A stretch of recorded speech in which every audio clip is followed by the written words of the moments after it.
Angustia y perplejidad. Las condiciones que han surgido en el mundo desde 1914 son angustiosas y causantes de perplejidad. Todos los gobernantes de la tierra están perplejos. Los financieros están perplejos. Los hombres de negocios están perplejos.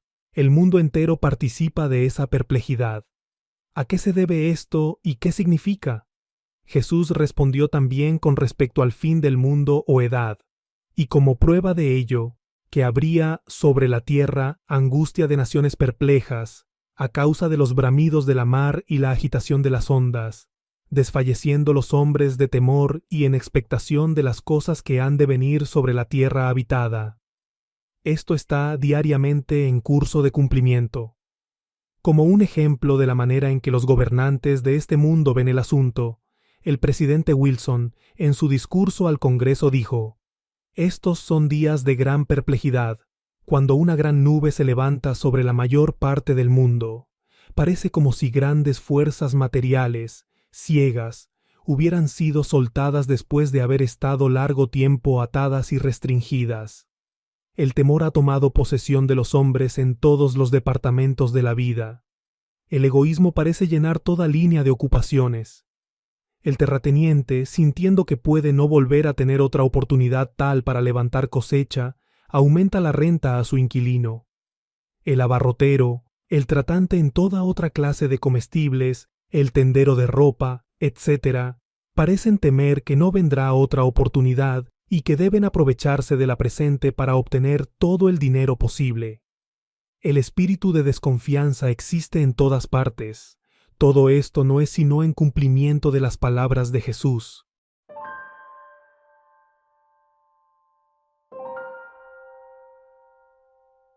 El deseo del hombre.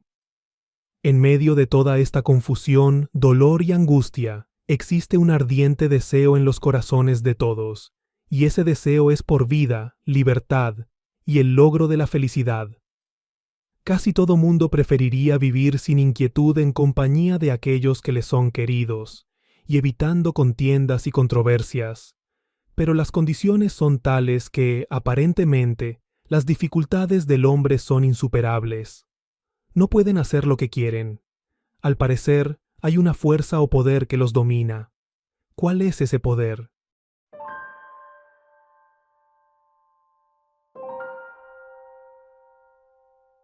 Actividad de los demonios. Otra vez nos referimos al hecho de que, como fue en los días de Noé, así habrá de ser el fin del mundo. Las Escrituras claramente enseñan que en los días de Noé el mundo había sido invadido por ángeles caídos. Según se relata en el capítulo 6 del Génesis, estos habían asumido la forma de hombres, y en violación a su deber hacia Jehová, habían escogido mujeres de entre la raza humana. Esto resultó en una prole que fue inicua hasta el último grado, y toda la tierra se llenó de violencia. Dios trajo entonces el diluvio. El apóstol Pedro habla con respecto a lo que aconteció a estos demonios. Dice: «Porque Dios no perdonó a los ángeles que habían pecado, sino que los precipitó en el Tártaro, o la atmósfera, mal traducido infierno, con cadenas de oscuridad, los entregó para ser reservados al juicio». Cristo también padeció una vez por los pecados, el justo por los injustos, para llevarnos a Dios, siendo a la verdad muerto en la carne, pero vivificado en espíritu, en el cual también fue y predicó a los espíritus encarcelados, los cuales en otro tiempo fueron desobedientes, cuando una vez esperaba la paciencia de Dios en los días de Noé, cuando se aparejaba el arca. Los ángeles que no guardaron su original estado, sino que dejaron su propia habitación, los ha guardado en prisiones eternas, bajo tinieblas, hasta el juicio del gran día. Estos demonios, restringidos en la atmósfera al derredor de la tierra, han tenido poder para comunicarse con la raza humana por la instrumentalidad de médiums. Estos asuntos están plenamente discutidos en nuestro libro Hablando con los muertos, y por eso no entraremos en detalle. Llamaremos solamente la atención al hecho de que la clara inferencia de los textos anteriores es que cuando llegara el fin del mundo o edad, los demonios habían de tener mayor poder y lo ejercerían sobre los hombres. El zar de Rusia estaba constantemente en comunicación con los demonios por la instrumentalidad de un médium que residía en el Palacio Real. El emperador Guillermo II de Alemania pretendía tener un oído interior y aseguraba que oía voces de seres de otro mundo, siendo en gran manera guiado por estos. El curso de los demonios es el de la maldad, y sin duda que la gran guerra comenzada en 1914 fue en gran parte inducida por ellos. Las Escrituras nos hablan de una tempestad que se levantaría sobre la tierra. Una tempestad, o viento violento, es simbólico de una gran guerra. La Gran Guerra creó un interés tal por el espiritismo como nunca antes se había conocido, y algunas de las mentes más capaces del mundo han venido a advocarlo y proclaman la doctrina espiritista para confusión de la humanidad. Estos demonios están de otro modo descritos en las Escrituras como los 4 vientos, y Jesús dice por medio del revelador: «Y después de esto vi 4 ángeles de pie sobre los 4 ángulos de la tierra, deteniendo los 4 vientos de la tierra, para que no soplase viento alguno sobre la tierra, ni sobre el mar, ni sobre árbol alguno, hasta tanto que hayamos sellado a los siervos de Dios». Estos vientos o poderes del aire no son poderes del aire natural, sino que son los poderes referidos por San Pablo cuando habla del príncipe de la potestad del aire. Estos demonios están ejerciendo poder sobre las mentes de la gente, causando angustia, descontento, desasosiego, odio, mala voluntad, malicia, contienda y toda clase de controversia y confusión. Todos los elementos, como Dios predijo, por medio del apóstol Pedro, se están fundiendo por ese ferviente calor.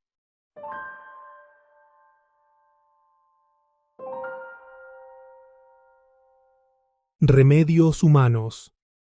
¿Qué remedios ofrecen los hombres para traer orden fuera del caos y establecer la paz y la prosperidad entre la gente? Los financieros luchan desesperadamente por continuar con sus presentes sistemas, pero no tienen el remedio ni saben de ninguno que pudiera traer una condición mejor. Después de siglos de esfuerzos, los partidos políticos han probado su incapacidad para hacer frente a las presentes condiciones y para resolver los aflictivos problemas. Los economistas y los hombres de Estado, estudiando la cuestión diligentemente, encuentran que no son capaces de hacer nada, y esto se aplica a todos los partidos y organizaciones políticas, por razón de que todos están compuestos de hombres egoístas e imperfectos, y por lo tanto no pueden traer una condición ideal.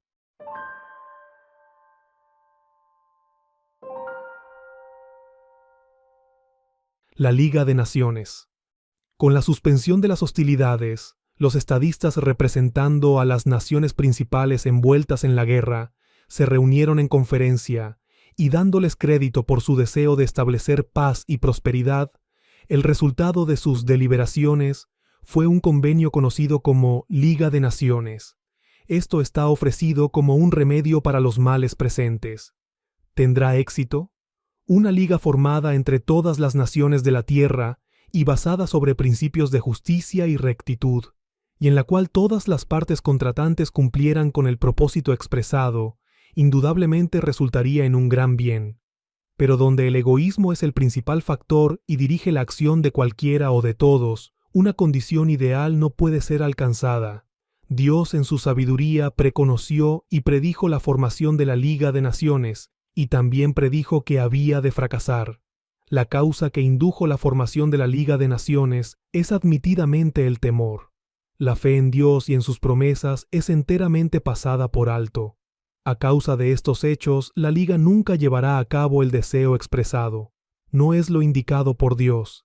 Él ha dicho claramente: «Mis pensamientos no son vuestros pensamientos, ni vuestros caminos son mis caminos, dice Jehová. Porque como los cielos son más altos que la tierra, así mis caminos son más altos que vuestros caminos, y mis pensamientos que vuestros pensamientos». El gran plan de Dios fue enteramente pasado por alto en la formación de esta Liga de Naciones. Bien dijo el profeta: Dichosa la nación cuyo Dios es Jehová. Pero una nación que pasa por alto el plan de Dios, o cualquier liga de naciones que lo haga, no pueden esperar un resultado deseable.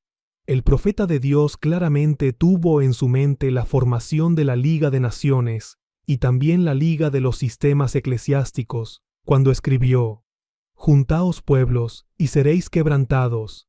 Oíd todos los que sois de lejanas tierras. Poneos a punto y seréis quebrantados. Apercibíos, y seréis quebrantados. Tomad consejo, y será deshecho. Proferid palabra, y no será firme.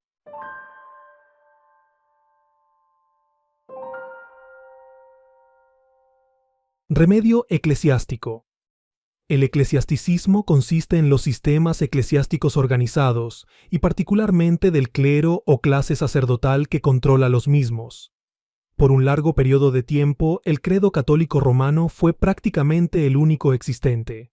En el siglo XVI hubo un gran movimiento de reforma, del cual resultó el eclesiasticismo protestante. Los eclesiásticos, por lo tanto, salen al frente con un pretendido remedio para la afligida humanidad. Puesto que lo presentan, estamos justificados en hacer un cándido examen de su propuesto remedio, para determinar si es apropiado o no. Los sistemas eclesiásticos, tanto católico como protestante, pretenden que su misión es convertir al mundo, trayendo la gente a las iglesias. Supongamos que pudieran llevar a cabo su expresado propósito y que toda la raza humana fuese traída a una de las iglesias.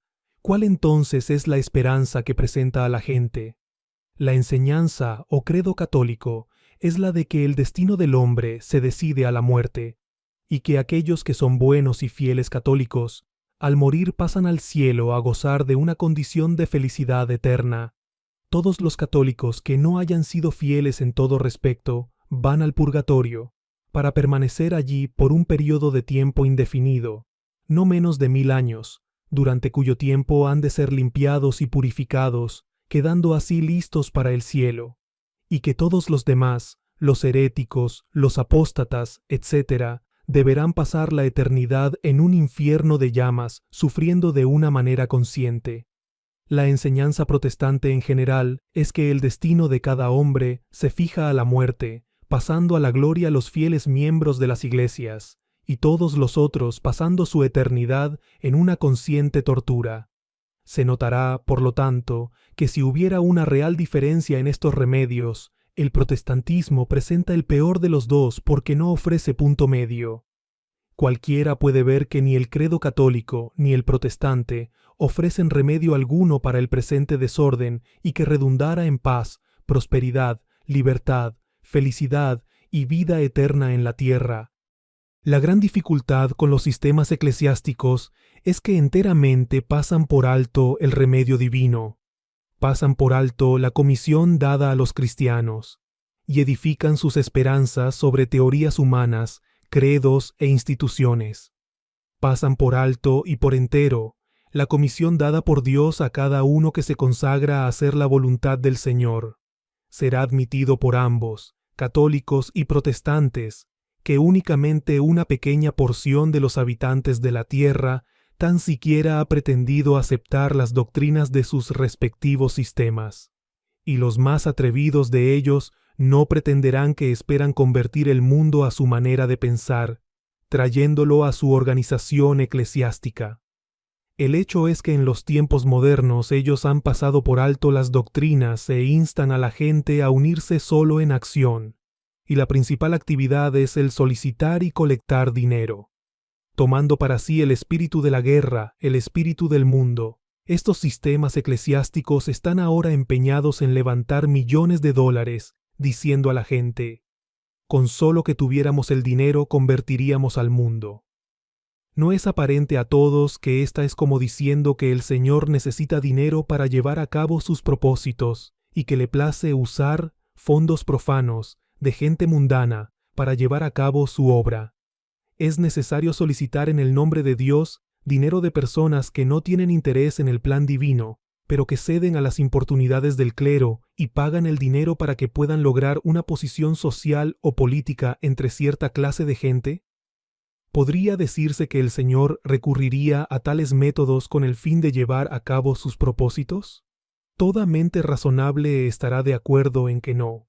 De nuevo recordamos las palabras de Dios por medio del profeta, dirigidas a aquellos que están promoviendo estas teorías mundanas.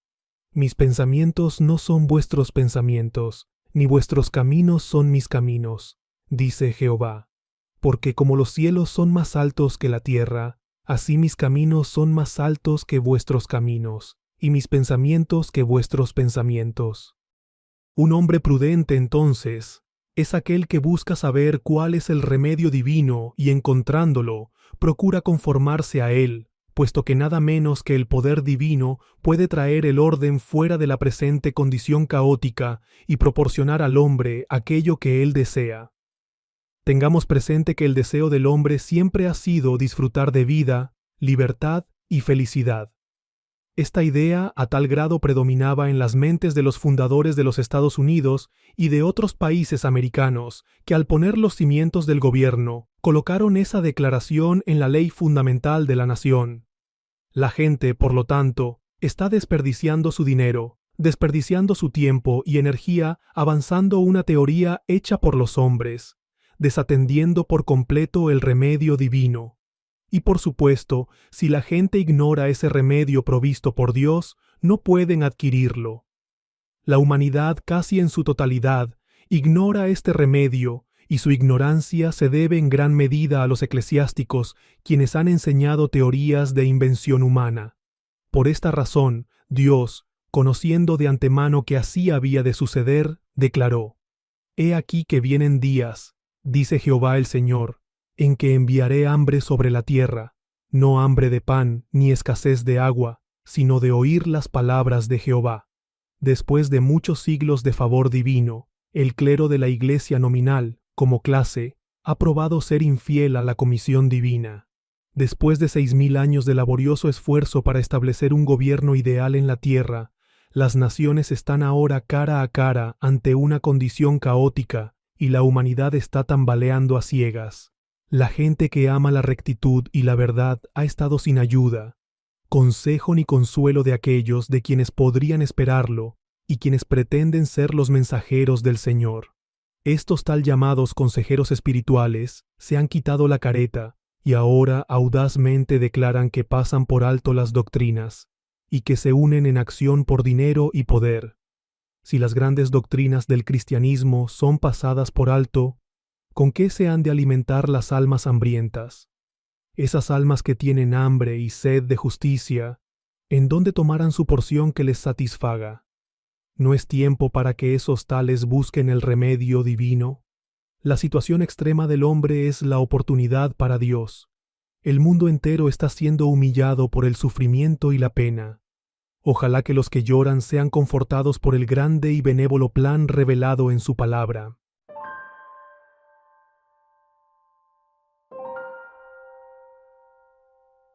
El remedio divino.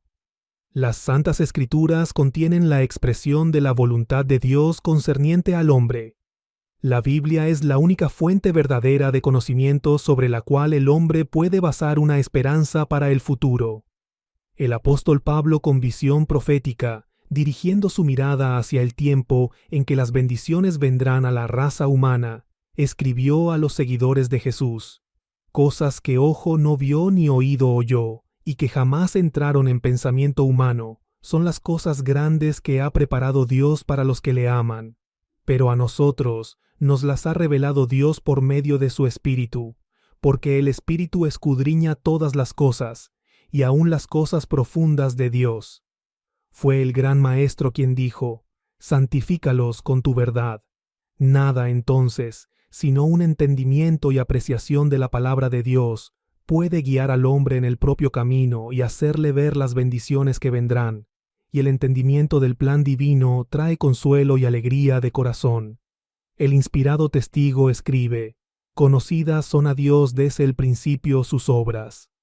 Jehová supo todas las cosas con anterioridad, desde la creación del hombre hasta la completa consumación de su plan, y su gran programa ha estado llevándose a cabo de una manera progresiva y ordenada. Por lo tanto, Para que apreciemos el remedio divino, debemos primero averiguar tal causa real de la presente condición de contienda, confusión, disturbios, guerras, revolución, etc., en la tierra.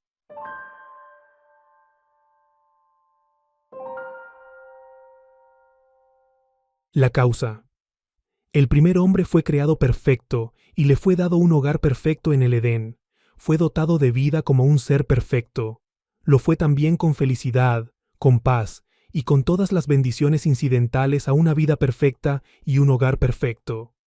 Fue revestido del poder y de la autoridad para engendrar hijos perfectos y para llenar la tierra con una raza perfecta. El disfrutar por su parte de esas bendiciones eternamente dependía de su obediencia a la ley divina. Él fue informado de que su desobediencia a esa ley le conduciría a la pérdida de su derecho a la vida, y también a la pérdida de la paz y felicidad.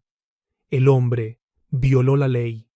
Este hecho está brevemente narrado en el 3er capítulo del Génesis.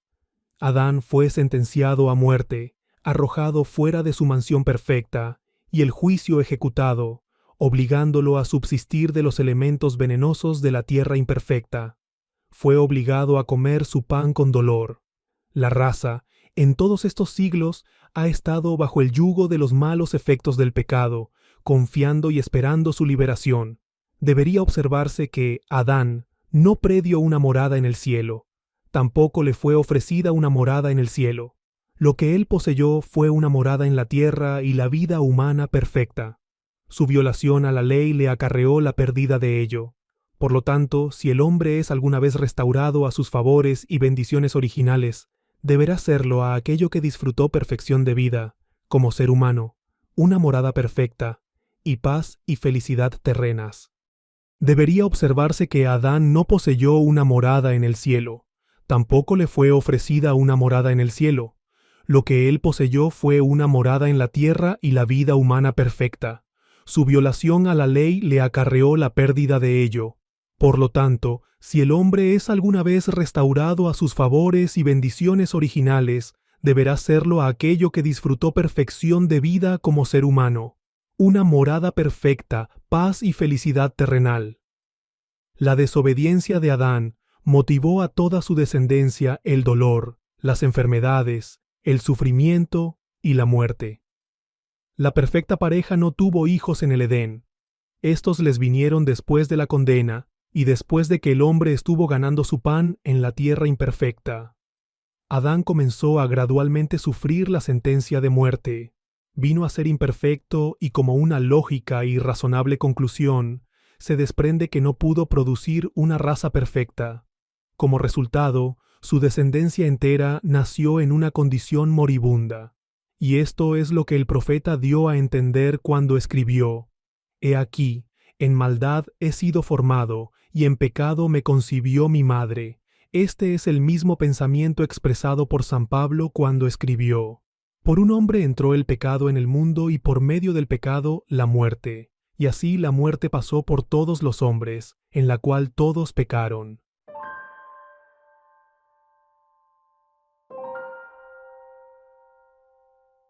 Redención prometida. Jehová tuvo en su mente desde el principio la redención de la humanidad de esta condición de sufrimiento y muerte y su restauración a aquello que estuvo perdido. Abraham, quien vivió en la tierra de los caldeos, confió en Jehová y él lo llamó y le hizo una promesa, diciendo: Y haré de ti una nación grande y te bendeciré, engrandeceré tu nombre, y tú serás una bendición. Y bendeciré a los que te bendijeren, y al que te maldijere yo maldeciré. Y serán bendecidas en ti todas las familias de la tierra. Al tiempo en que esta promesa fue hecha, Abraham no tenía hijo. Contaba con 75 años de edad, y su esposa había pasado ya la edad de concebir. Sin embargo, tuvo fe en Dios, y cuando Abraham tenía 100 años, su hijo Isaac nació. Cuando Isaac alcanzó la edad viril, Dios puso a prueba la fidelidad de Abraham, requiriéndole llevar a su hijo a una montaña y le ofreciera en sacrificio. Se afligió mucho Abraham al hacer esto, pero teniendo fe en Dios obedeció. Salieron hacia la montaña, edificó un altar, Ató a Isaac y cuchillo en mano, se disponía a inferir la muerte a su hijo, cuando Jehová lo llamó desde el cielo diciendo: No extiendas tu mano contra el muchacho ni le hagas nada, pues ahora conozco que tú temes a Dios, ya que no me has negado tu hijo único. Allí Dios renovó su promesa a Abraham diciendo: Por mi misma mano he jurado, dice Jehová, que por cuanto has hecho esto y no me has negado tu hijo único, que bendiciendo te bendeciré y multiplicando multiplicaré tu simiente como las estrellas del cielo y como las arenas a la orilla del mar, y tu simiente poseerá la puerta de sus enemigos, y serán benditas en tu simiente todas las naciones de la tierra, por cuanto obedeciste mi voz. Esta promesa a Abraham no se ha cumplido aún. Debe de ser cumplida porque Dios no es descuidado en ninguna de sus promesas. Él no cambia. Claramente la bendición significada aquí es vida, libertad y felicidad, una restauración a las mismas cosas que Adán perdió a causa de su desobediencia. Todos los profetas que de ahí en adelante escribieron han predicho la venida de tales tiempos de restauración y bendición. El juicio de condenación a muerte sobre Adán nunca podía ser revocado porque esto sería equivalente a que Dios se negara a sí mismo. Por lo tanto, el juicio debía ser enforzado. Pero sería enteramente consistente con el arreglo divino el que fuese hecho una provisión para satisfacer ese juicio, así manteniendo la dignidad y majestad de la ley divina. De aquí que Dios prometió por medio del profeta Oseas, diciendo: Del poder del sepulcro yo los rescataré, de la muerte los redimiré. Oh muerte, yo seré tu muerte y seré tu destrucción, oh sepulcro. Esta provisión para satisfacer la justicia con el fin de liberar a la raza de la condena, debe venir por medio del sacrificio voluntario de otro hombre perfecto. La palabra rescate significa un precio correspondiente. Un hombre perfecto había pecado y perdido la vida, la libertad y la felicidad. Esta pena fue exigida por la ley divina. De aquí que Dios pudo hacer provisión de que sí pudiera encontrarse otro hombre perfecto, quien voluntariamente permitiese que se le quitara su vida, su libertad y su felicidad. Todos estos derechos pudieran ser tomados como sustitutos de aquellos perdidos por Adán. De esta manera, Dios puso el fundamento o base sobre la cual podría restaurar a Adán y a su descendencia la vida, la libertad y la felicidad. Por supuesto que ninguno de los descendientes de Adán podía satisfacer los requisitos por la razón de ser todos ellos imperfectos. Por esto el salmista escribió: Ninguno de ellos podrá en manera alguna redimir a su hermano ni dar a Dios su rescate. ¿Qué podía entonces hacerse por la redención de la raza?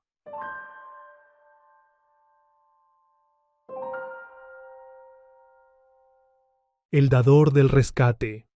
San Juan registra el hecho de que el verbo o logos fue el principio de la creación de Dios, y que luego el logos llegó a ser el activo instrumento o agente en la creación de todo lo que existe. También nos dice que el verbo se hizo carne, y habitó entre nosotros, y vimos su gloria, gloria del unigénito del Padre, lleno de gracia y de verdad. San Mateo nos da cuenta del nacimiento de Jesús, nos dice que Él fue engendrado no por hombre, sino por el poder de Dios. Por lo tanto, Jesús no heredó nada de la condenación o contaminación de Adán. El Logos fue transferido del plano espiritual al humano, naciendo como el niño Jesús. Nació santo, inocente, inmaculado, apartado de los pecadores. Nació bajo el pacto de la ley, el cual fijaba la mayoría legal para asuntos sacerdotales a la edad de 30 años. Así que al llegar Jesús a sus años de madurez, era perfecto física, moral y mentalmente, perfecto bajo la ley, el exacto correspondiente del perfecto Adán en el Edén antes de desobedecer la ley divina. ¿Por qué permitió Dios que su Hijo amado fuese transferido del plano espiritual al humano? ¿Qué razón hubo para su venida a la tierra? Que Jesús mismo responda: El Hijo del Hombre no vino para ser servido, sino para servir y para dar su vida en rescate de muchos. También Él dice: He venido para que tengan vida y para que la tengan en abundancia. Y hablando en dichos oscuros o frases simbólicas, se compara a pan del cual los hombres comen para preservar su vida. Él dice: Yo soy el pan vivo que descendió del cielo. Si alguno comiere de este pan vivirá eternamente. Y el pan que yo daré es mi carne, es decir, su humanidad, la cual daré para la vida del mundo.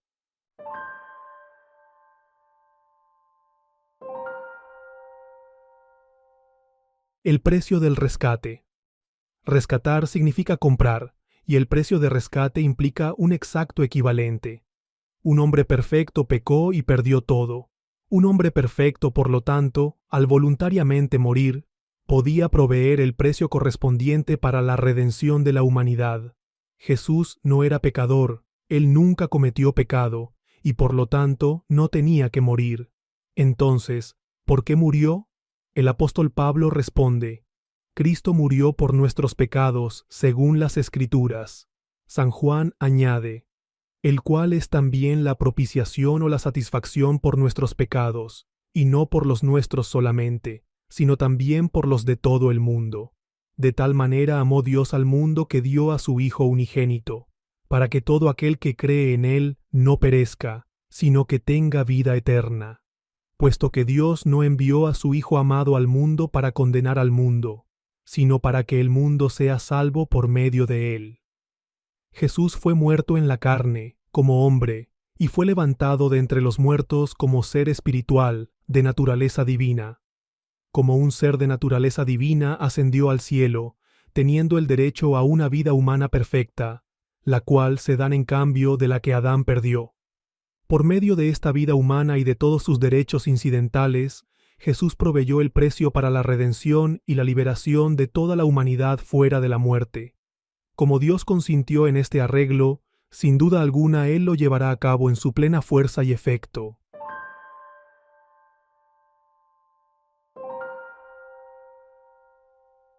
La simiente. Se notará que en la promesa que Dios hizo a Abraham le dijo: en tu simiente serán benditas todas las familias de la tierra. La bendición aquí prometida es la de vida eterna. Se deduce, por lo tanto, que antes de poder ser extendida esa bendición a la humanidad por medio de la simiente, esa simiente primeramente debe ser desarrollada. La simiente prometida fue el misterio oculto por edades y generaciones. Todavía es un misterio para todos, excepto para los que han dado su corazón al Señor y diligentemente han tratado de entender qué era esa tal simiente. El apóstol Pablo, bajo inspiración divina, define la simiente. A Abraham pues fueron dadas las promesas y a su simiente. No dice a simientes, como hablando de muchas, sino como de una, a tu simiente, la cual es Cristo. La palabra Cristo significa ungido. La palabra Mesías significa lo mismo. El Cristo consiste en Jesús glorificado, la cabeza y la iglesia. De los miembros de su cuerpo se dice: porque cuántos habéis sido bautizados a Cristo, os habéis revestido de Cristo. Y si sois de Cristo, entonces sois simiente de Abraham y herederos según la promesa. Y Él es la cabeza del cuerpo, la iglesia. Él es el principio, el primogénito de entre los muertos, para que en todas las cosas Él tenga la preeminencia.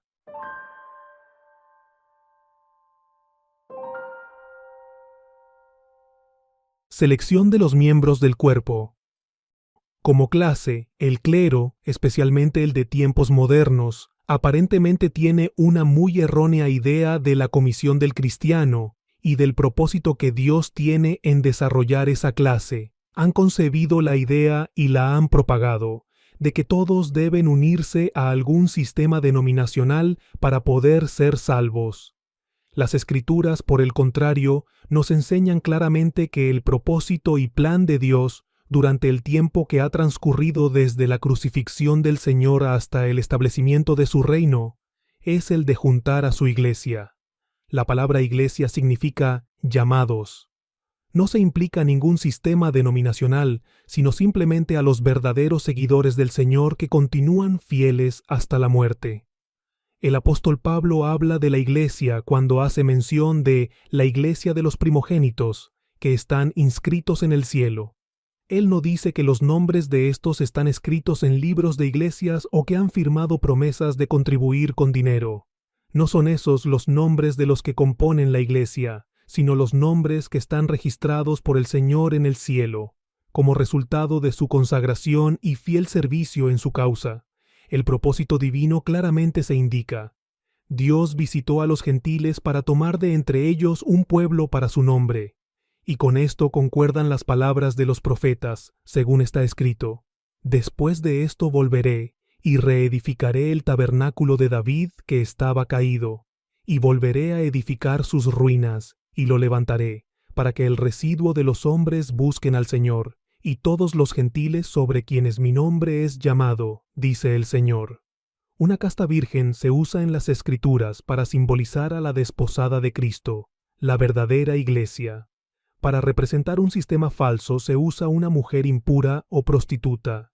El Señor indicó que estas dos se desarrollarían lado a lado, y que la clase representada por la virgen casta sería perseguida por la otra clase. El Señor dijo una parábola en la que comparó a estas dos clases con trigo y cizaña. El trigo representando a la verdadera iglesia y la cizaña a la falsa. Él dijo: Dejad crecer juntamente lo uno y lo otro hasta la siega. Y al tiempo de la siega diré a los segadores: Recoged primero la cizaña y atadla en manojos para quemarla. Mas el trigo, recogedlo en mi granero. Los grandes sistemas apóstatas se están uniendo o atando en manojos, pero el Señor está juntando a sus verdaderos santos. Explicando esta parábola dijo Jesús: La buena simiente son los hijos del reino, mas la cizaña son los hijos del maligno. El enemigo que la sembró es el diablo, la siega es el fin de la edad. Más tarde, al contestar la pregunta que se le hizo respecto a lo que sucedería al fin del mundo, dijo el Señor que enviaría a sus mensajeros con gran estruendo de trompeta, es decir, la proclamación de la verdad, los cuales juntarán sus escogidos de los cuatro vientos, de un cabo del cielo hasta el otro. Durante los últimos 40 años o más, los verdaderos cristianos se han estado uniendo, dejando atrás los credos y denominaciones, y durante este mismo periodo, los sistemas denominacionales se han juntado en grandes ligas y han hecho mucho alarde con respecto a la conversión del mundo.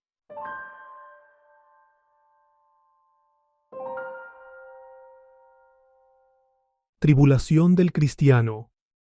Ha venido a ser popular el hacerse miembro de algún sistema eclesiástico o el afiliarse al movimiento mundial interdenominacional, y el que contribuye con más dinero es el que recibe mayor honor. Por el contrario, nunca ha sido popular el ser un verdadero cristiano, un verdadero seguidor de Jesús, y esto se debe a que el programa divino es el de que por medio de muchas tribulaciones entremos en el reino de Dios. Jesús dijo: Si alguno quiere venir en pos de mí, niéguese a sí mismo, tome su cruz y sígame. Jesús se consagró plenamente a hacer la voluntad de su Padre. Sus seguidores deben hacer lo mismo. Él sufrió indignidades y persecuciones a manos de los religiosos de su tiempo. La experiencia tiene que pasar a sus seguidores. Las Escrituras señalan: porque a esto mismo fuisteis llamados, pues que Cristo también sufrió por vosotros, dejándonos ejemplo, para que sigáis en sus pisadas.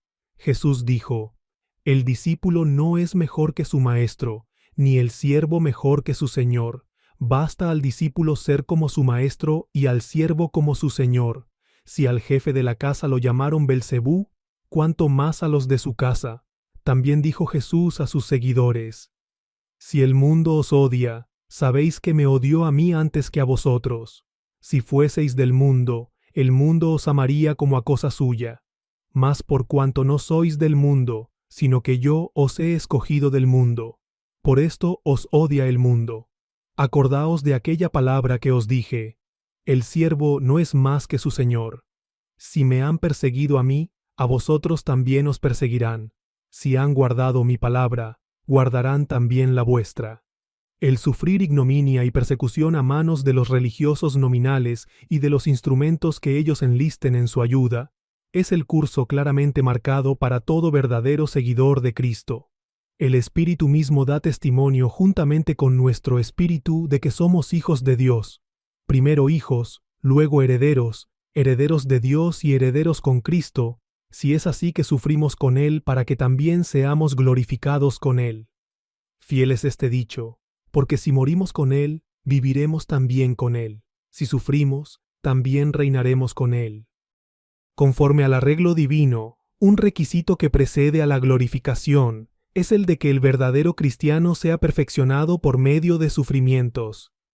Comparado con el mundo, el número de los que componen la Iglesia es insignificante.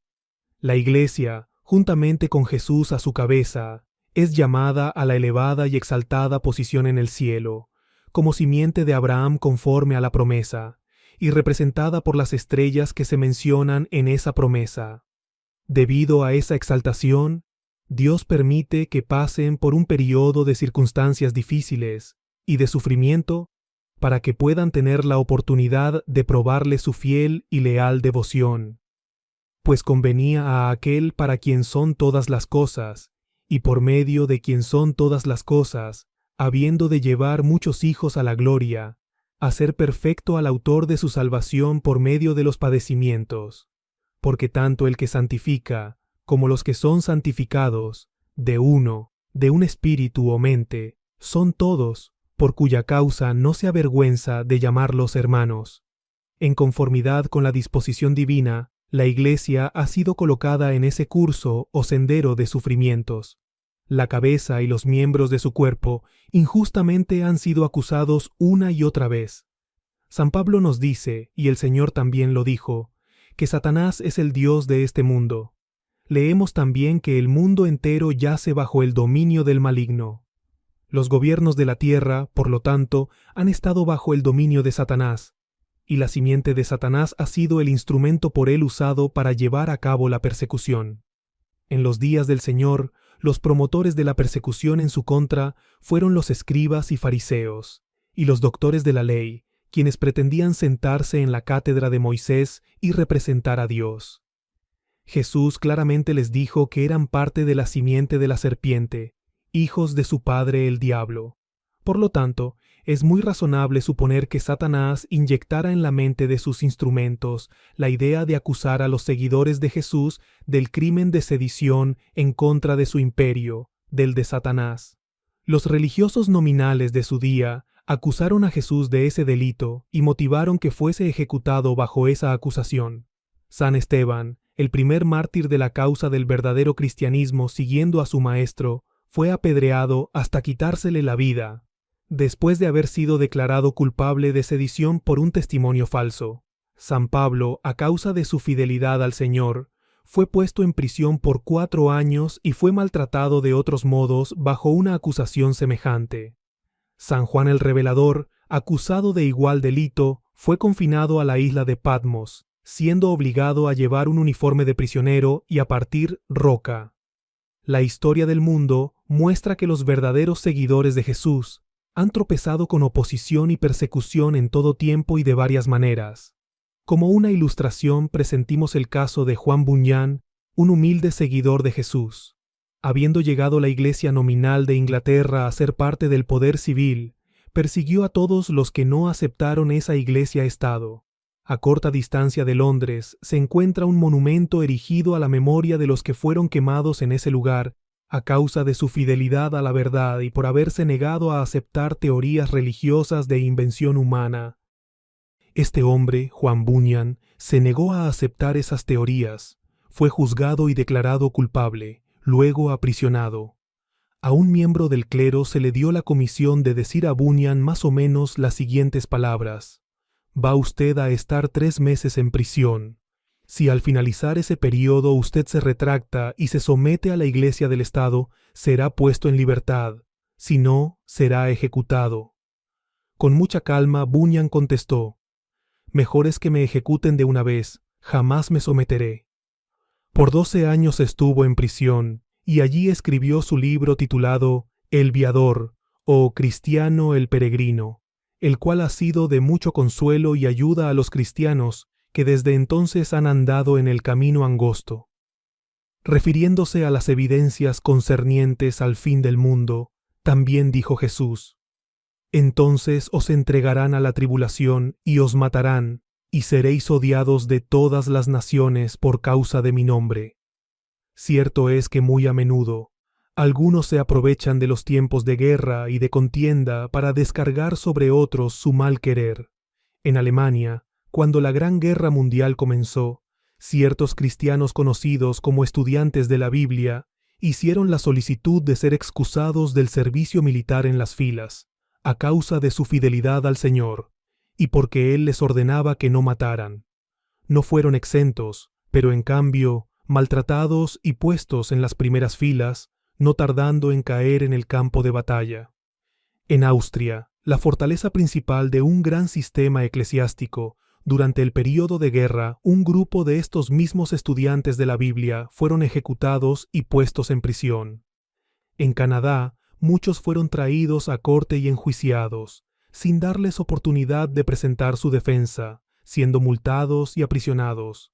Se les acusaba de poseer Biblias comentadas, himnarios que por años habían usado para alabar a Dios, y otra literatura en armonía con las Escrituras. Y, para asombro de muchos, también en los Estados Unidos hubo una activa y vasta campaña de persecución en contra de algunos seguidores del Maestro. Ningún verdadero cristiano deja abrigar un amargo sentimiento en su corazón a causa de tan injusto tratamiento, sino que lo reconoce como un cumplimiento de las profecías y como una evidencia de aceptación dada por el Señor a los que sumisamente se someten al arreglo divino. El inspirado apóstol escribió: amados míos, no extrañéis el fuego de tribulación que está sucediendo entre vosotros para probaros, como si alguna cosa extraña os aconteciese, sino antes regocijaos, por cuanto sois participantes de los padecimientos de Cristo, para que también, cuando su gloria fuere revelada, os regocijéis con gozo extremado. Si sois vituperados por el nombre de Cristo, bienaventurados sois, porque el Espíritu de gloria y de Dios descansa sobre vosotros. Jesús y los miembros de su cuerpo, desarrollados por medio de pruebas y tribulaciones, conforme al arreglo divino, constituirán la simiente de Abraham, por medio de la cual Dios finalmente extenderá bendiciones a todas las familias de la tierra. El apóstol Pablo proféticamente, al mirar en visiones los sufrimientos de la humanidad y el desarrollo del Cristo y la simiente, exclamó: porque sabemos que la creación entera gime juntamente, y aún está en dolores de parto hasta ahora, porque la ardiente expectación de la creación aguarda la manifestación de los hijos de Dios.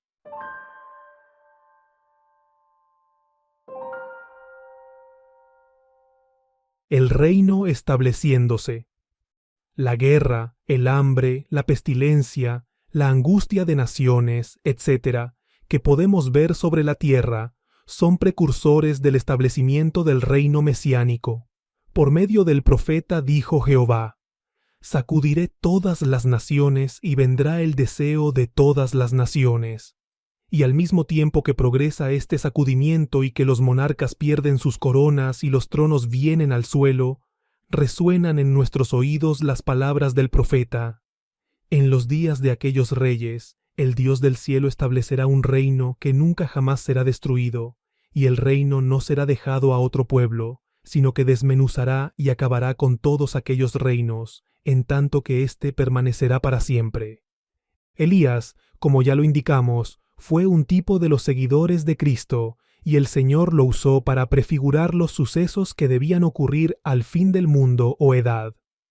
En cumplimiento del prototipo, la clase Elías sabía que la guerra venía, y uno de ellos, el fiel siervo de Dios, Charles Taze Russell, basándose en las profecías, por 40 años indicó que vendría en 1914. Jehová no estaba en la guerra, representada por el viento fuerte, indicando que el reino de Dios no estaría por completo establecido. Luego siguió el terremoto, simbólico de revolución que ya comenzó en algunas naciones. Luego vendrá la anarquía. Anarquía significa el desconocimiento de toda ley. Algunas clases asumiendo el poder y autoridad sin habérseles concedido y causando sufrimientos y angustias indescriptibles. Tampoco está en ello Dios, pero es un medio para limpiar el terreno, como acto preparatorio para establecer el reino.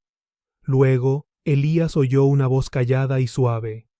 Esta voz en un mensaje del Señor. La voz se usa para representar un mensaje o mensajero. Hace mucho tiempo Dios puso en su palabra, la Biblia, un mensaje en beneficio de los que viven en esta angustiosa hora. En todas partes de la tierra la gente está quejándose, está confusa y angustiada. Todos se sienten entristecidos y derraman lágrimas de amargura. Han llegado casi al extremo límite. Sin embargo, si se pudiera oír una expresión del sincero deseo de su corazón ahora, sin duda alguna vendría de todos lados de la tierra esta petición: désenos un justo gobierno con un sabio gobernante a la cabeza, para que haga cumplir las leyes en provecho de todos. Désenos paz en vez de guerra. Désenos abundancia en vez de especuladores voraces. Désenos libertad en cambio de libertinaje. Désenos felicidad y vida en vez de sufrimiento y muerte. Y del pasado, a nuestros oídos llega la voz callada y suave, diciéndonos que esta petición será cumplida. Porque un niño nos ha nacido, un hijo nos es dado, y el dominio estará sobre su hombro, y se le darán por nombres: Maravilloso Consejero, Poderoso Dios, Padre Eterno, Príncipe de Paz. Del aumento de su dominio y de paz no habrá fin sobre el trono de David y sobre su reino, para establecerlo y para sustentarlo con juicio y justicia, desde ahora y para siempre. El celo de Jehová de los ejércitos hará esto.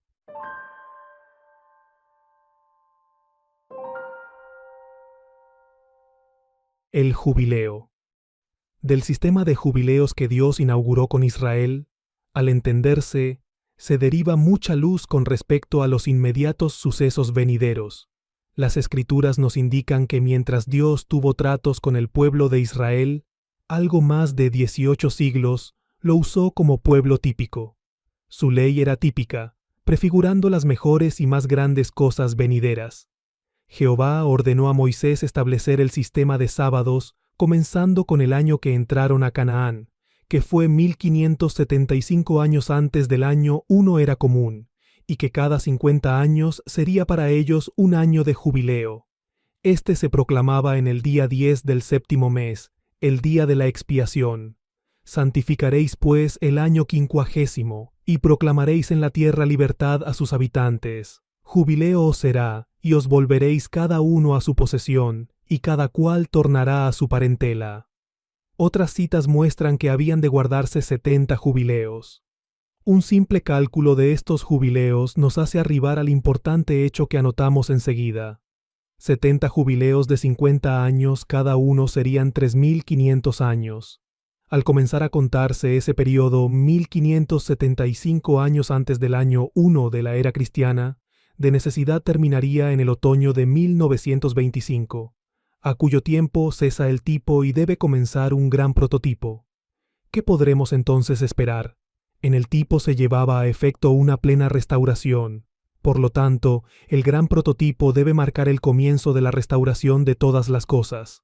Lo más indispensable de entre las cosas que deben ser restauradas es la vida a la raza humana, y como quiera que hay varias citas que sin lugar a duda indican la resurrección de Abraham, Isaac, Jacob, y otros fieles de tiempos antiguos, y que éstos gozarían del primer favor, podemos esperar que el año de 1925 presenciará el regreso de estos fieles, saliendo de la tumba plenamente restaurados a la perfección humana y constituyéndoseles en representantes legales y visibles del nuevo orden de cosas en la tierra.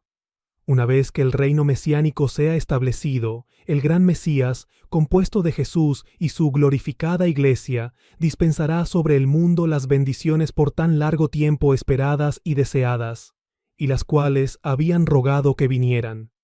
Y cuando llegue ese tiempo habrá paz en vez de guerra, como hermosamente lo indica el profeta. Mas sucederá que en los postreros días el monte de la casa de Jehová será establecido como cabeza de los montes, y será ensalzado sobre los collados, y fluirán a él los pueblos, pues caminarán muchas naciones diciendo: Venid y subamos al monte de Jehová, y a la casa del Dios de Jacob, y él nos enseñará en cuanto a sus caminos, y nosotros andaremos en sus senderos, porque de Sión saldrá la ley, y de Jerusalén la palabra de Jehová.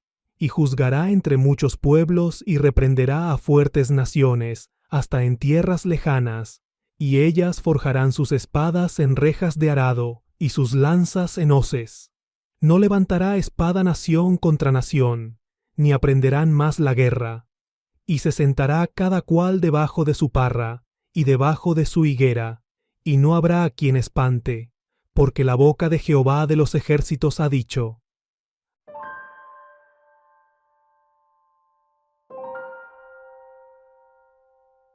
Gobernantes terrestres.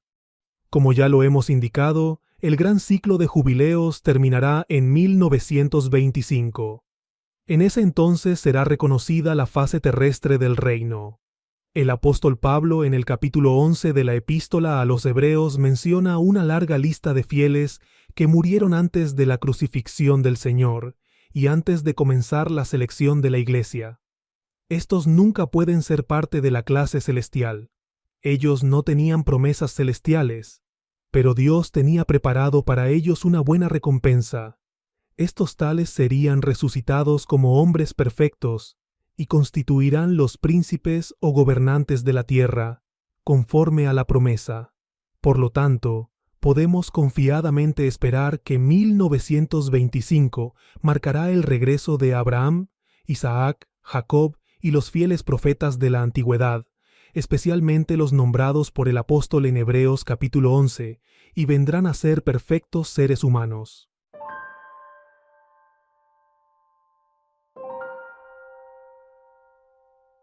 Reconstrucción.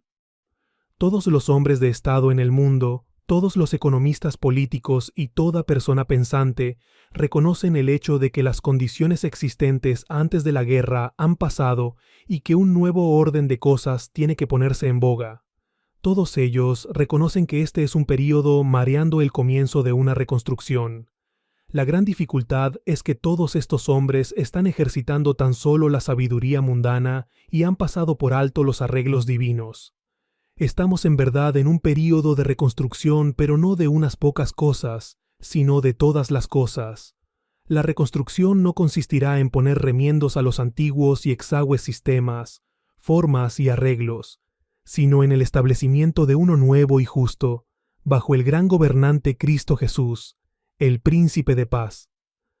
El apóstol Pedro, hablando bajo inspiración divina y refiriéndose a ese tiempo, dijo: Arrepentíos pues, y volveos a Dios, para que sean borrados vuestros pecados, pues que vendrán tiempos de refrigerio de la presencia del Señor, y para que Él envíe a aquel Mesías que antes ha sido designado para vosotros, es decir, Jesús, a quien es necesario que el cielo reciba o retenga hasta los tiempos de la restauración de todas las cosas, de la cual habló Dios por boca de sus santos profetas que ha habido desde la antigüedad. Al examinarse las profecías desde Moisés hasta Juan, se pone de manifiesto el hecho de que todos los profetas predijeron el tiempo venidero de bendiciones de restitución. Reconstrucción y restitución son palabras asociadas. Se refieren a restauración, la cual en este texto implica la restauración de todas las cosas perdidas. La recompensa celestial para la Iglesia no es a la condición mantenida por el hombre en un principio. Es una recompensa mayor, a causa de su fidelidad al Señor bajo adversas condiciones y circunstancias. Restitución implica las bendiciones que serán dadas a la humanidad en general conforme al arreglo o propósito divino, y por lo tanto significa el restaurarla a la vida, a la libertad y a la felicidad terrena que una vez gozó el perfecto Adán y que estaba incluida en la promesa hecha a Abraham. Esta bendición viene al mundo por medio de la simiente, la clase exaltada y elegida, el Mesías, el Cristo. Las Escrituras muestran claramente que ese tiempo de bendición será precedido por un gran tiempo de angustia. Esta angustia ya está en el mundo. La palabra Miguel, que se usa en el texto siguiente, quiere decir ¿quién como Dios? O representante de Dios, esto es, Cristo Jesús, el gran capitán de nuestra salvación. Su segunda venida y el establecimiento de su reino han sido la esperanza y el deseo de los cristianos en los siglos pasados. Refiriéndose a este tiempo, El profeta Daniel, divinamente inspirado, escribió: En aquel tiempo se levantará Miguel, el gran príncipe que está de parte de los hijos de tu pueblo, y habrá tiempo de angustia cual nunca ha sido desde que ha habido nación hasta aquel tiempo. Mas en aquel tiempo será librado tu pueblo, y habrá tiempo de angustia cual nunca ha sido desde que ha habido nación hasta aquel tiempo. Mas en aquel tiempo será librado tu pueblo, todos los que fueron hallados escritos en el libro. También una multitud de dormidos en el polvo de la tierra despertará, los unos para vida eterna y los otros para deshonra y confusión perpetua.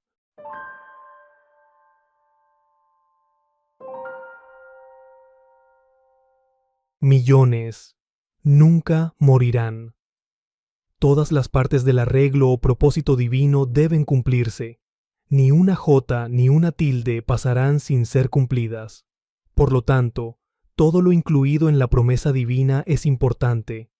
Respondiendo a la pregunta con respecto a las condiciones existentes al finalizar el mundo, Jesús citó o usó palabras semejantes a las de Daniel, cuando dijo: Porque habrá entonces grande tribulación, cual nunca ha habido desde el principio del mundo hasta entonces, ni nunca más habrá. Y si no se acortasen aquellos días, ninguna carne podría salvarse. Mas por causa de los escogidos, aquellos días serán acortados. Él muestra que la angustia sobre el mundo concluiría con un tiempo de tribulación como nunca se había visto, y que sería el último. Nunca habrá otro. Luego añade que a causa de los escogidos esos días serán acortados, y que mucha carne sería salva. Preguntamos: ¿por qué el Señor quiere hacer pasar a través de este tiempo de angustia un gran número de gente librándolos de morir, a menos que desee dispensar sobre ellos una bendición especial?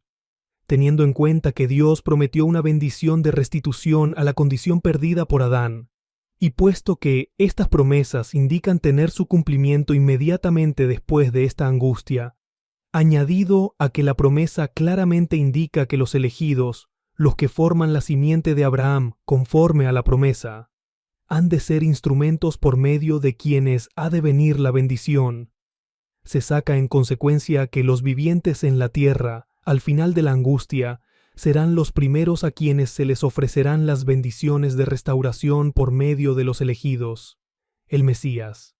Por consiguiente, se deduce que los que acepten los términos de la oferta y obedientemente se sometan a ella, serán restaurados a lo perdido por Adán, a saber, a la vida, a la libertad y a la felicidad. El profeta de Dios ofrece un testimonio en corroboración. Y sucederá que en toda la tierra, dice Jehová, 2 partes en ella serán exterminadas, y una tercera parte quedará en ella. Y traeré esta tercera parte por el fuego, y los acrisolaré como se acrisola la plata, y los probaré como se prueba el oro. Ella clamará a mí, y yo le responderé. Diré: pueblo mío es. Y ella dirá: Jehová es mi Dios. Aquí encontramos una declaración directa de que Dios librará una parte en este tiempo de angustia y que éstos finalmente serán su pueblo, y Él será Dios de ellos.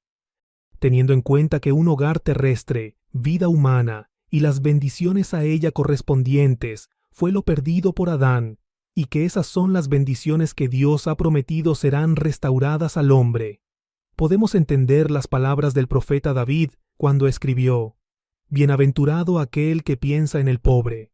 En el día malo le librará Jehová. Jehová le guardará y le dará vida. Será bienaventurado en la tierra y no le entregarás a la voluntad de sus enemigos. Aquí claramente se especifica una bendición sobre la tierra para aquellos que proceden rectamente en el tiempo de angustia.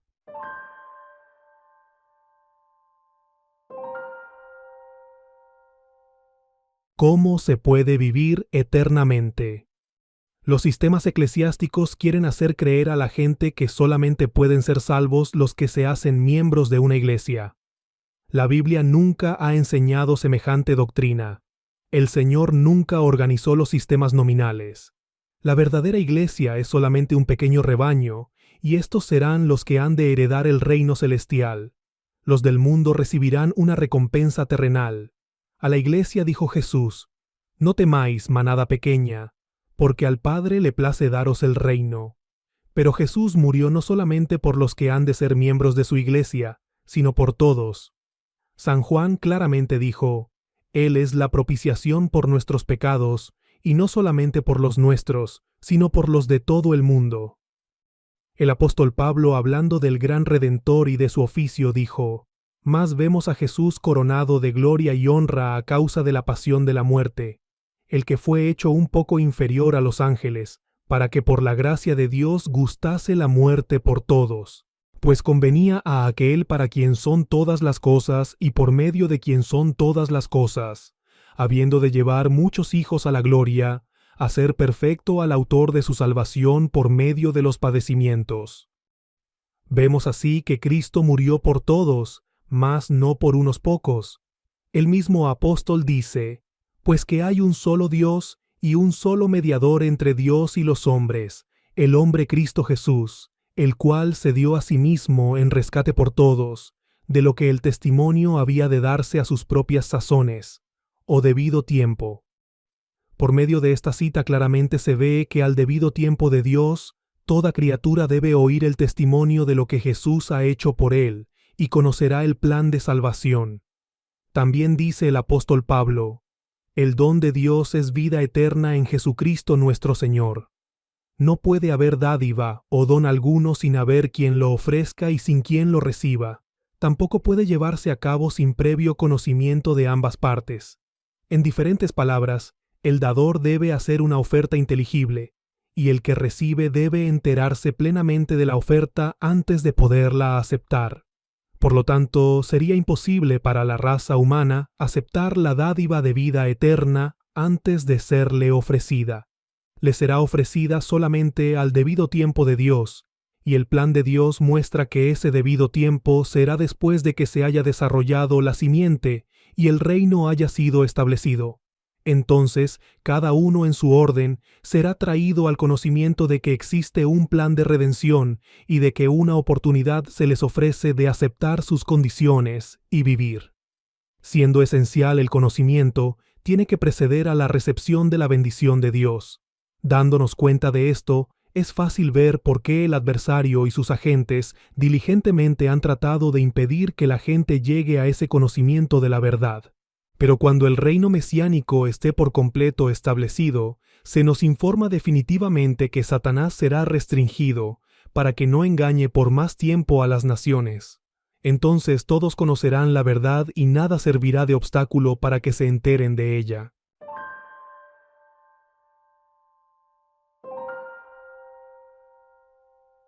Una promesa positiva. A las palabras de Jesús se les debe dar pleno crédito y valor, puesto que Él habló como ninguno otro habló. Sus palabras eran con autoridad y a su debido tiempo tienen que ser cumplidas, mas no podrán ser cumplidas hasta que llegue ese debido tiempo. Jesús claramente dijo: en verdad os digo, si alguno guardare mis palabras, no verá jamás la muerte. Como ya lo indicamos, nadie puede guardar los dichos de Jesús hasta no oírlos y tener conocimiento de los propósitos de Dios. A través de la edad evangélica, solamente los verdaderos cristianos han tenido tal conocimiento, y todos los que han guardado estas palabras fielmente hasta el fin, recibirán vida eterna en el plano divino. El resto de la humanidad no las ha oído y por lo tanto no han podido guardarlas. Sin embargo, las oirán a su debido tiempo, después del establecimiento del reino. Entonces será cuando todo aquel que guarde las palabras del Señor jamás verá la muerte. Jesús no hubiera hecho esta oferta de no haber tenido la intención de a su debido tiempo cumplirla al pie de la letra. También dijo él: todo aquel que vive y cree en mí no morirá jamás. ¿Daremos crédito a las palabras del Maestro? Entonces, cuando llegue el tiempo para que el mundo sea lleno de conocimiento, los que crean y se sometan en absoluta obediencia a los términos, según la positiva declaración del Señor, nunca morirán. Basado sobre el argumento que hasta aquí hemos presentado, o sea, el de que el viejo orden de cosas, el viejo mundo, está terminando y siendo hecho a un lado, que el nuevo orden de cosas está siendo introducido y que 1925 presenciará la resurrección de los antiguos patriarcas y profetas y el comienzo de la reconstrucción, es razonable la conclusión de que millones de gente que ahora están en la Tierra aún se encontrarán en ella en 1925. Luego, fundándonos en las promesas presentadas en la palabra divina, tenemos que llegar a la positiva e indisputable conclusión de que millones que ahora viven no morirán jamás. Por supuesto que esto no significa que todos han de continuar viviendo, puesto que algunos entonces se negarán a obedecer la ley divina. Pero aquellos que hayan sido malos y se decidan a vivir piadosamente y obedezcan la justicia, conseguirán la vida de su alma. Por lo mismo que considera y se vuelve de todas sus transgresiones que ha cometido, ciertamente vivirá, no morirá.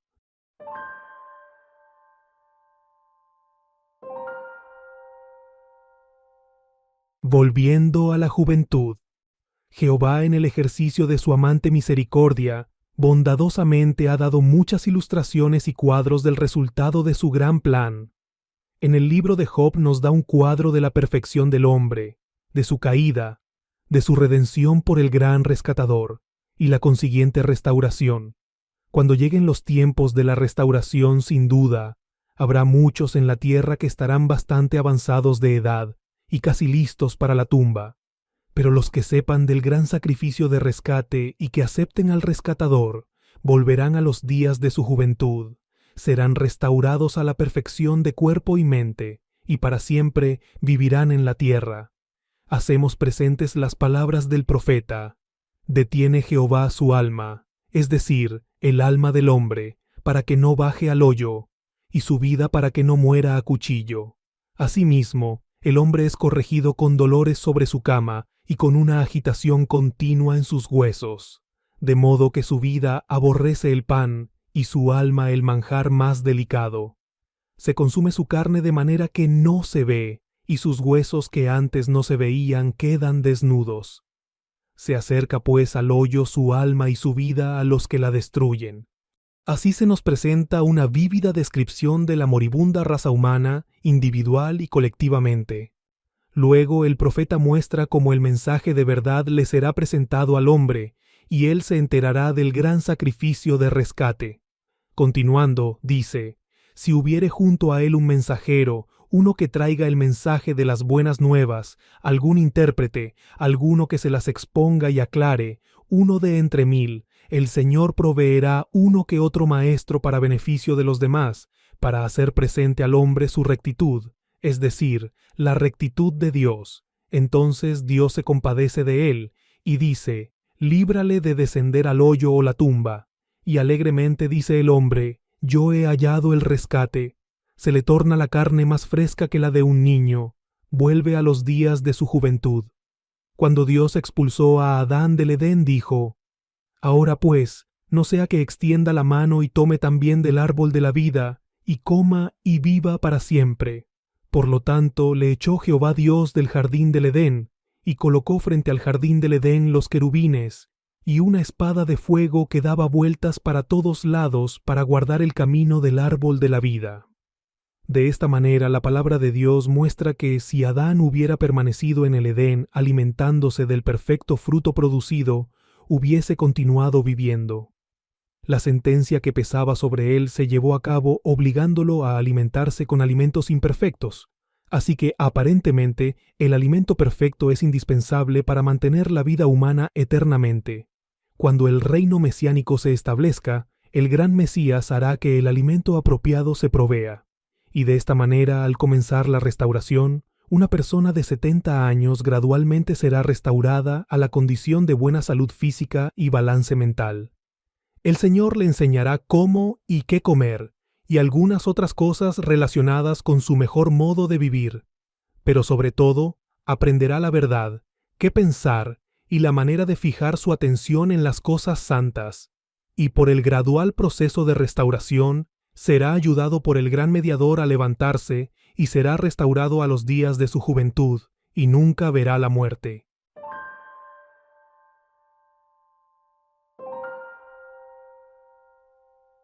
Resurrección. No solamente los que vivan en la tierra cuando comiencen las bendiciones de restitución tendrán la oportunidad de gozar de vida, sino que también todos los que han muerto serán despertados y traídos a ella en su orden, e igualmente gozarán de una oportunidad de ganarla. Fue Jesús, el gran Maestro, quien declaró: «No os maravilléis de esto, porque viene la hora en que todos los que están en sus sepulcros oirán su voz y saldrán». San Pablo claramente dice: «Ha de haber resurrección, así de justos como de injustos». En su claro, convincente y lógico argumento presentado en 1 de Corintios capítulo 15, San Pablo concluyentemente prueba que la resurrección de Jesús es una garantía al efecto de que todos los muertos serán despertados y traídos al conocimiento de la verdad. El mismo apóstol dice: «Por cuanto Él, es decir Dios, ha determinado un día en que juzgará al mundo en justicia, por un varón a quien Él ha designado, de lo cual ha dado certeza a todos los hombres, levantándolo de entre los muertos», mostrando de esta manera que durante el reino del Mesías todos tendrán una excelente oportunidad para obtener las bendiciones de vida, libertad y felicidad. Los soldados que fueron a la guerra y que cayeron en el campo de batalla no han ido al cielo, tampoco al tormento eterno. Según los credos de la cristiandad, quieren hacerlo creer a los especialmente afectados por su muerte. No es verdad tampoco que han puesto a un lado sus cuerpos y se han ido a volar en el espacio como tratan de hacer creer los espiritistas. Los muertos están muertos. Están en espera de la resurrección y a su debido tiempo serán traídos a la vida y devueltos a sus seres queridos, ofreciéndoseles entonces una plena oportunidad de aceptar los términos del nuevo orden de cosas para que logren vivir eternamente. Muchas madres cariñosas han pasado noches en vela, llorando amargamente a los suyos perdidos en el campo de batalla. Muchos padres, niños y amantes, de igual manera se hallan doblegados de dolor a causa de los grandes sufrimientos que la guerra, la angustia y la muerte acarrearon sobre la gente.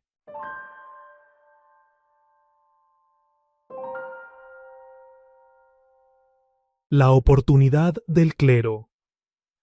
¿Qué oportunidad tan excelente tuvo y desperdició el clero durante los pasados 5 años de angustia? En vez de engañar a los que encontraban sobrecogidos de tristeza a causa de la muerte de seres amados, qué espléndida oportunidad tuvieron de llamar la atención a las preciosas promesas de la Biblia. Por ejemplo, a una abatida madre han podido decirle: «Así dice Jehová, se oye una voz en Ramá, lamentación y llanto amargo». Es aquel que llora a sus hijos y rehúsa ser consolada acerca de sus hijos, porque ya no existen. Así dice Jehová: «Detén tu voz, para que no siga en los lamentos y tus ojos para que no lloren, porque será premiado tu trabajo, dice Jehová, pues ellos volverán de la tierra del enemigo.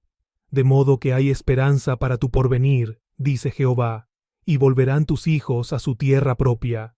La tierra del enemigo es la tierra de la muerte, porque la muerte es el gran enemigo. De allí llamará Dios a todos los que han entrado en esa condición y durante su reino destruirá la muerte».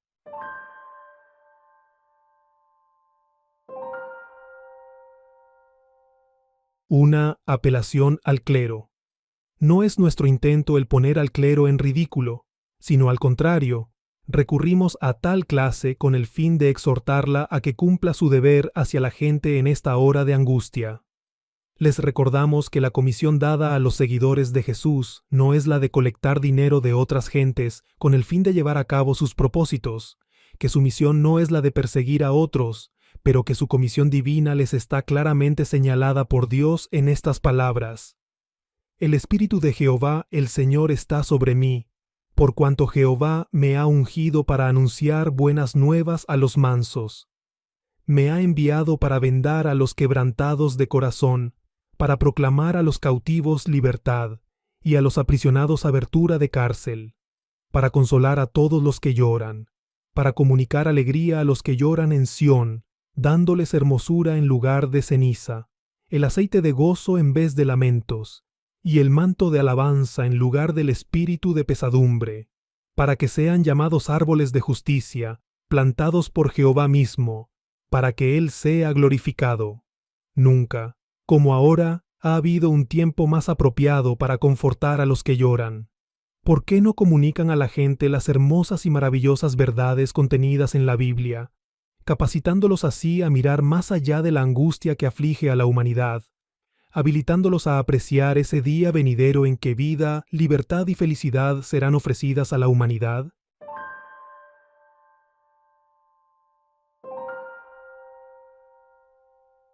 Gran gozo venidero. Adán poseía y perdió su vida, su libertad y su felicidad. Esto fue lo comprado por Jesús con su sangre. Al tiempo de su reino, Él dará libertad a todos los prisioneros en la prisión de la muerte y a los que están bajo el dominio del adversario, estableciendo plena libertad en la tierra, como hermosamente lo declara el profeta. He aquí a mi siervo, a quien yo sustento, mi escogido, en quien se complace mi alma. He puesto mi espíritu sobre él, y sacará la justicia a las naciones. No voceará ni alzará su voz, ni la hará oír por las calles. No quebrará la caña cascada ni apagará el pabilo que humea. Por medio de la verdad sacará la justicia. No desfallecerá ni se desalentará hasta que establezca justicia en la tierra, y las islas esperarán en su ley. Así dice el Dios Jehová, el que crea los cielos y les da expansión, el que extiende la tierra y sus productos, el que da aliento a la gente sobre ella. Yo, Jehová, te he llamado en justicia, y tendré firmemente asida tu mano, y te guardaré. Y te pondré por pacto del pueblo, y por luz de las naciones, para que abras los ojos de los ciegos, y saques del calabozo a los presos. Hemos mostrado hasta aquí cómo el Señor concederá vida eterna a todos los que fueren obedientes bajo su glorioso reino. Cuando estos favores estén al alcance de la humanidad, será un día feliz y esa no será una felicidad pasajera. El profeta de Dios, contemplando de antemano ese tiempo, escribió: Y los rescatados de Jehová, es decir, toda la raza humana, volverán de la condición de esclavitud al pecado y a la muerte, y vendrá nación donde el Mesías, con canciones y regocijo eterno sobre sus cabezas, alegría y regocijo alcanzarán y huirán del dolor y el gemido. En esta misma conexión, el profeta, en un lenguaje hermoso, describe la tierra siendo ya una apropiada habitación para el hombre. El desierto y el yermo florecerán como la rosa, en el desierto reventarán aguas, la tierra dará su fruto y todo en la tierra rendirá alabanza a Dios por el cumplimiento de sus misericordiosas promesas. Esta es la edad de oro de que hablaron los profetas y de la que cantó el salmista. El privilegio del estudiante de la palabra divina por medio de la fe es el deber que estamos pisando el dintel de ese dichoso día. Levantemos nuestras cabezas y regocijémonos. La redención se acerca. El Mesías, el Cristo en gloria, constituirá el nuevo e invisible poder, y por eso se designa en las Escrituras como los nuevos cielos. El justo gobierno establecido sobre la tierra constituirá lo que las Escrituras llaman la nueva tierra, o sea, la fase terrenal del reino de Dios. San Pedro indica que, de acuerdo con la promesa, los fieles esperan esos nuevos cielos y una tierra nueva en los que mora la justicia.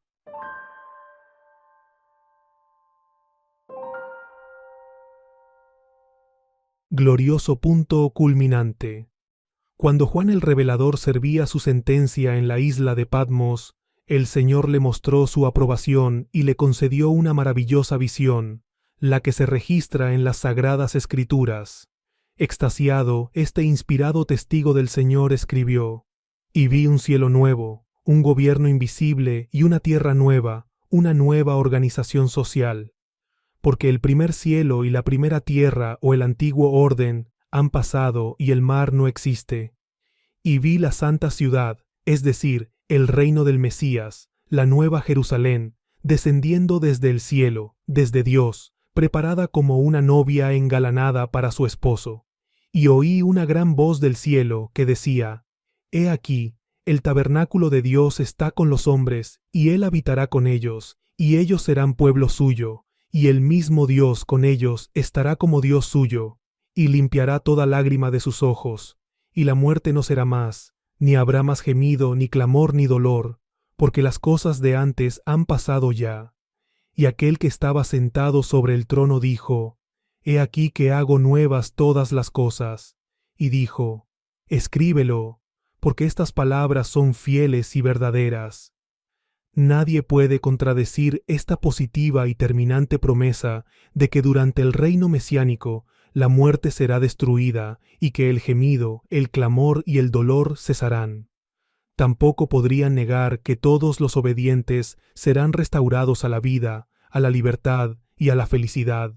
Y puesto que el antiguo orden está pasando y el nuevo orden ya está aquí con plena seguridad, podemos declarar el mensaje de que millones de los que ahora viven en la tierra tendrán una oportunidad para alcanzar la vida eterna, y los que obedezcan nunca morirán, sino que serán restaurados y vivirán felices, disfrutando en la tierra eterno gozo y paz.